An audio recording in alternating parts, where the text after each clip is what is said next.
Mungkin sebentar lagi ektp kita ini nggak difotokopi lagi teman-teman. Kalau kalian beli gorengan, bungkus gorengannya itu fotokopi ektp orang lain, atau kalau kalian beli gorengan, bungkus gorengannya itu adalah kakak orang lain, mungkin sebentar lagi enggak. Karena ada berita bagus, Presiden Prabowo di sidang kabinet paripurna kemarin baru aja minta single national identity card dieksekusi segera. Jadi beliau minta singkatnya, orang Indonesia kalau ngapa-ngapain cukup pakai satu kartu aja lewat single national identity card. Karena memang Indonesia sudah seharusnya punya satu identitas digital yang tunggal, satu identitas aja buat semua urusan lu sama negara. Yang tadi gue sebut, akan gak ada lagi data lu kececer di mana-mana. Gak ada lagi ritual fotokopi ektp, ritual fotokopi akta lahir, ritual fotokopi akta nikah. Kalau perlu muka lu difotokopi. Dan yang perlu kita kawal, biasanya kalau ada wacana kayak gini nih, orang langsung nyinyir nih, paling cuman janji. Sebagian besar memang benar.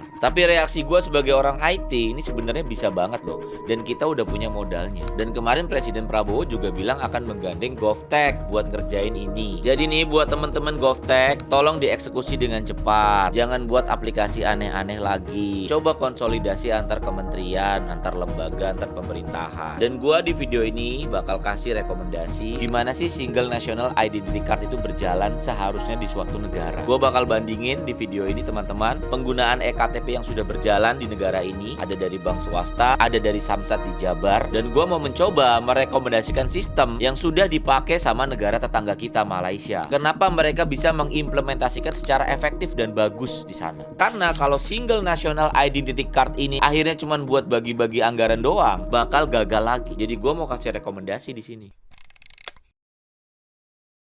Oke, sekarang kita mau lihat penerapan ektp di Jawa Barat. Beberapa waktu lalu gue sempat bahas kios Samsat bikinan pemerintah Jawa Barat yang dipimpin oleh Pak Deddy Mulyadi. Jadi di sana lu bisa bayar pajak motor sendiri, ada alatnya, tanpa calo, tanpa antre panjang. Ini bagus dan penerapan ektp yang seharusnya dilaksanakan dari puluhan tahun yang lalu. Sekarang gue mau putar videonya teman-teman. Bisa membayar pajak kendaraan menggunakan kios Samsat yang sudah tersedia di beberapa lokasi di Jawa Barat.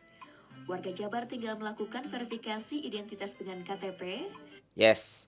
Jadi ini ada alat scannernya ya teman-teman. Nah, kita perhatiin teman-teman. Kalau kita zoom nih, di alat scanner ini sebenarnya ada dua hal teman-teman. Kalian bisa lihat kan di sini ada apa? Di sini ada scanner sidik jarinya. Oke, sekarang kita ngomongin secara teknikal ya teman-teman. Misalkan ini scannernya. Terus kita tap, kebaca dong data kita dong. David Alfa Sunarna. Kendaraannya ini.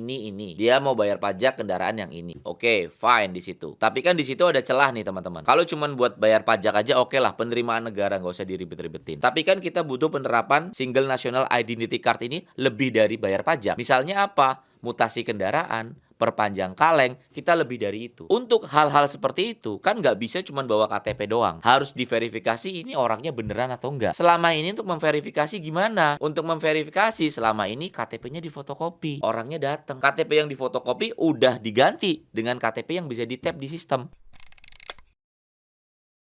Penerapan yang baik seperti apa? Jadi, sebaiknya untuk hal-hal yang sifatnya teknis banget secara birokrasi, diperlukan two-factor authentication. Apa itu? Ya kalian tap ektp kalian dan kalian scan ibu jari kalian fingerprint. Nah, ini bisa dipakai buat di mana-mana. Karena ketika dua itu hadir, ada KTP-nya, ada fingerprint-nya, berarti kan orang tersebut memang sah pemilik KTP tersebut. Biar kalian makin ngerti, gua setelin video dari Malaysia ya teman-teman. Gimana ada orang di Malaysia beli mobil bekas, balik namanya tinggal tap ektp dan scan fingerprint dia. Tuh, kalian lihat teman-teman. Gua zoom deh. Jadi ini tuh scan ibu jari, terus masukin KTP-nya. Jadi two factor authentication. Dengan ini mobil bekasnya, kepemilikannya langsung pindah ke orang yang beli. Gue dapat info juga sama teman-teman di Malaysia. Jadi karena pindah nama itu gampang, ketika dealer mobil bekas itu membeli mobil, misalkan gue seorang dealer mobil bekas, gue beli mobil dari A. Ketika gue beli nih, kepemilikannya udah nggak A lagi. Langsung gue mutasi, langsung gue pindah atas nama perusahaan yang menjual mobil bekas gue. Karena gampang pindahnya. Jadi ketika ada buyer baru membeli mobil bekas dari dealer gue, pindahnya gampang. gampang karena nggak harus melibatkan pemilik lama, langsung ke perusahaan gua atau ke pribadi gua yang menjual mobil bekas. Teman-teman mau lihat device-nya kayak apa? Gue juga dikirimin nih sama teman gue di Malaysia. Ini harusnya juga nanti disebar ke seluruh lembaga pemerintahan di Indonesia kalau memang Single National Identity Card ini mau dijalankan. Tuh, alatnya begini teman-teman. Jadi simple aja, EKTP-nya dimasukin terus di-scan ibu jarinya atau apalah fingerprint-nya. Lah kan kita pas buat EKTP dimintain tuh semua sidik jari kita. Bahkan iris mata kita diminta loh. Ini salah satu mereknya, Sagem di mereka.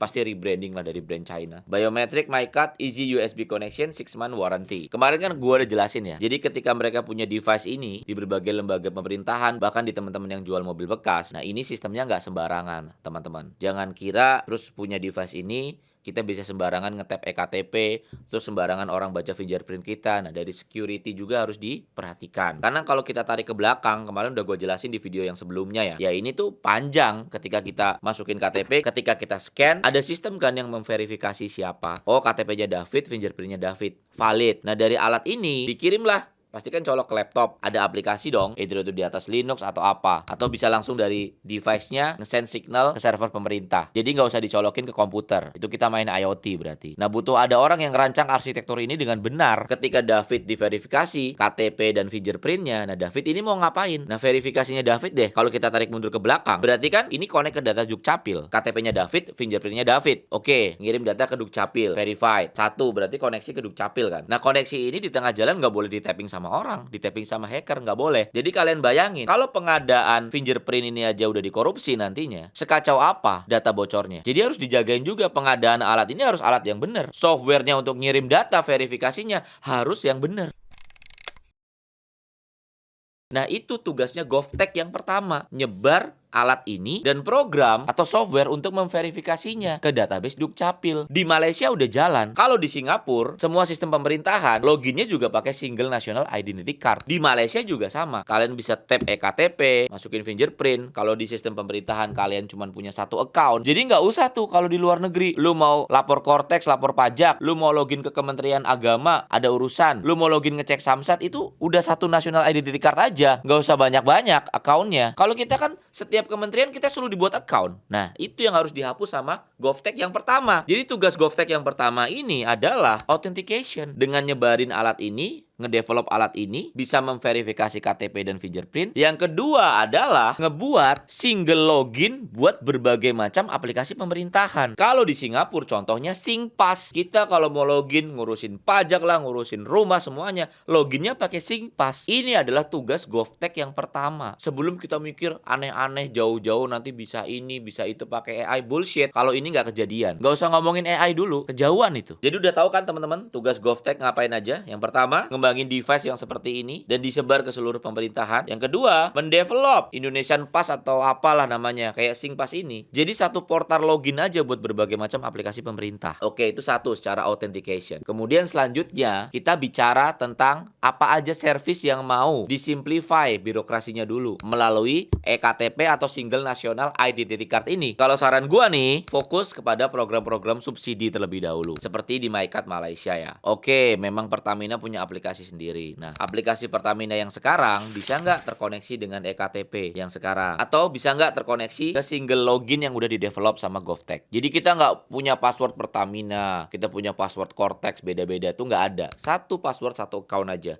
dengan identitas kita yang udah terverifikasi. Itu satu. Yang kedua, masalah perpajakan mobil. Itu kan duit besar buat negara. Bisa nggak nih, kalau sekarang bayar pajak tinggal tap EKTP, bisa nggak semua daerah menerapkan itu? Yang kedua, setelah semua daerah bisa membayar pajak dengan gampang, pajak kendaraan ya, dengan tap EKTP doang, bisa nggak kita mutasi kendaraan dengan cepat? Bisa nggak kita pindah nama dengan cepat? Caranya gimana ya? Caranya tadi, EKTP-nya sama fingerprint-nya. Jadi orang itu bener-bener hadir di situ. Bisa nggak kita melakukan seperti itu? Kalau itu aja udah jalan, itu bisa memangkas birokrasi banyak banget. Karena mutasi kendaraan itu ya bener-bener makan waktu kita loh kalau orang-orang kerja. Kalian bayangin sendiri dah. Oke, kemudian selanjutnya apalagi nih kira-kira servis yang harus dipindah? Setelah kita ngomongin subsidi, kita ngomongin masalah perpajakan kendaraan, ketiga menurut gue masalah kependudukannya sendiri. Sekarang nih kita ubah data KK, kartu keluarga, nambahin anggota, ngeluarin anggota. Pasti diminta apa? Fotokopi EKTP, fotokopi KK-nya. Bisa nggak semua birokrasi aneh itu dihapus? dihapus di sistem kependudukannya sendiri. Sudah digital. Bapak mau apa? Datang ke kantor nih Dukcapil nih. Saya mau nambah anggota keluarga. Oke, KTP Bapak mana? Scan ya fingerprint Bapak di alat ini. Bapak mau nambah siapa? Nambah anak ini. Oke, bukti akta lahirnya mana? Di rumah sakit mana? Akta lahirnya dibawa nih. Nggak usah difotokopi akta lahirnya. Dicek sama sistem. Ini panjang nih. Bener nggak dia dilahirkan di rumah sakit atau puskesmas terdekat itu? Harus ada sistem yang buat verifikasi dong. Yang keempat, kalau semua itu mau kejadian, riwayat kesehatan kita ini harus terkoneksi satu sama lain. Sekarang, riwayat kesehatan atau rekam medis itu ada di per rumah sakit. Nggak bisa disatukan.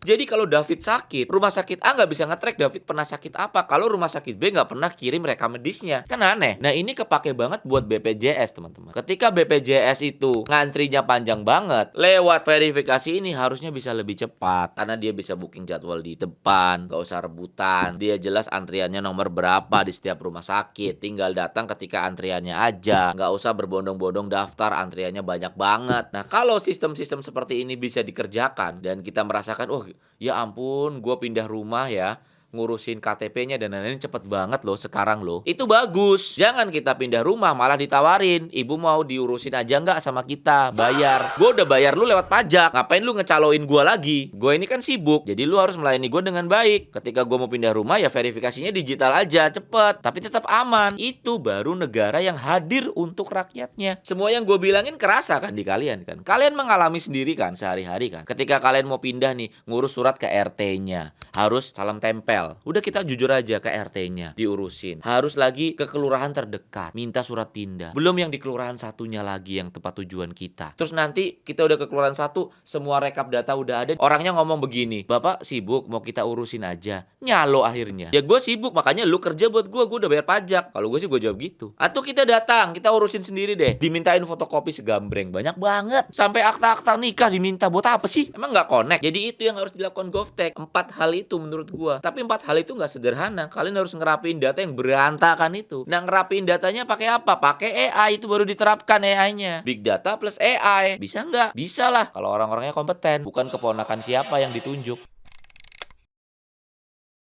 Kemudian gue mau ngomongin masalah security-nya teman-teman. Data kita bocor, Bjorka bocorin, terus data kita dijual di forum gelap itu karena semua apa? Karena semua masih difotokopi KTP-nya. Karena kita apa? Karena kita sering kirim-kirim KTP lewat WhatsApp. Semua data, Pak, kirim KTP ya, NPWP dan lain-lain. Ngapain sih dikirim lewat WhatsApp? Itu kan nggak berguna. Tinggal aja nomor KTP-nya berapa, lu kirim. Lu bisa ngecek, punya sistem yang terdigitalisasi dan tersentralisasi buat ngecekin itu semua. Mau dari bank lah, mau dari lembaga pemerintahan. Nggak usah itu WhatsApp eKTP. Selain di fotokopi kan juga lucu, eKTP itu di WhatsApp, yang kocak. Dan kemudian masalah pengadaan security-nya juga tolong. Kalau security ini tolong Bani gua tolong, jangan dikorupsi kalau security. Itu bener-bener gak bisa kompromi. Lu turunin spek nih, ngomong spek apa, lu turunin belinya apa. Itu tuh bahaya banget. Itu bahaya banget dan tolong untuk security, orang-orang data center semuanya pilih orang yang kompeten untuk mengerjakan hal itu.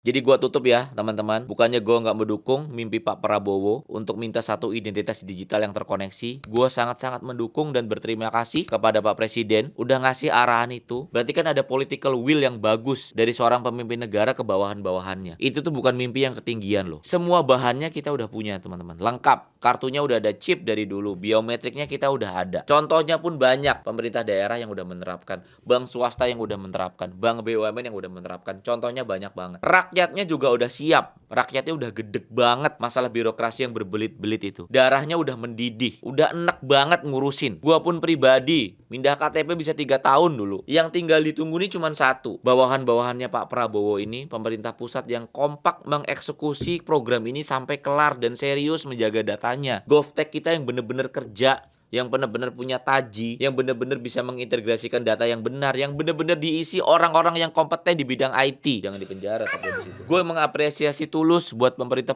daerah, terutama Jawa Barat dan yang lainnya mungkin yang udah berani mulai mendigitalisasi sistemnya, menerapkan eKTP. Respect buat kalian semua, gue apresiasi teman-teman pemerintahan juga. Teman-teman di bank BUMN, bank swasta juga sekarang udah mulai memakai scanner eKTP untuk berbagai macam kegiatan perbankan. Gue respect. Sekarang giliran pusat mengeksekusi dan giliran perwakilan negara ini merapikan biar aman. Kartu di dompet kita ini bukan cuma kertas buat difotokopi, dikirim ke WhatsApp. Sebenarnya ini adalah kunci semua urusan kita di negara ini. Kalau kita berani eksekusi dengan benar. Sebagai orang IT, teman-teman yang IT yang nonton, termasuk gue juga, kita tahu persis ini sangat bisa dikerjakan. Karena bahannya udah lengkap semua. Dan talenta IT kita nggak kalah. Lu tonton deh podcast gue. Tuh orang-orang anomali dan outlier yang kerja-kerja di luar negeri. Kerjanya nggak main-main di Silicon Valley, di Toyota, di brand-brand internasional yang besar. Dan mereka tinggal di luar negeri. Dan mereka jago banget. Yang kurang dari kita adalah keberanian mengeksekusi dengan bersih sampai kelar. Dan kejujuran untuk melaksanakan hal itu secara amanah. Semoga teman-teman apa yang menjadi keluh kesah gue ini bisa didengar. Dan kita semua mendukung program tersebut. Bisa tereksekusi dengan baik teman-teman. Terima kasih kalau teman-teman udah nonton sampai sini. Teman-teman peduli akan digitalisasi yang ada di negara ini. Gue respect juga buat kalian. Dan jangan lupa subscribe channel gue, aktifin lonceng. Biar kalau ada video baru gue keluar di kalian. Dan channel gue makin berkembang. Gue David Alfa Sunarna. Thank you sudah nonton sampai sini. Sukses buat kita semua teman-teman. Amin.